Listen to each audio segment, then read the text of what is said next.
İnsan xoşbəxtliyi bəzən çox uzaqlarda axtarır. Bəziləri onu böyük şəhərlərdə, bahalı həyatda axtarır. Daha çox qazanmaqda, daha çox şeyə sahib olmaqda görür. Amma insan zaman keçdikcə anlayır ki, xoşbəxtlik bəzən çox sadə şeylərin içində gizlənir.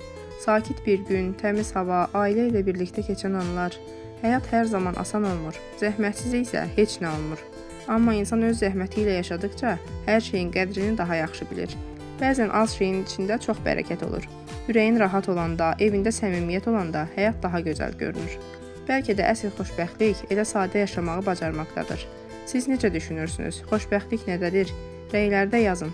Kənd həyatının davamını görmək istəyirsinizsə, səhifəni izləməyi unutmayın.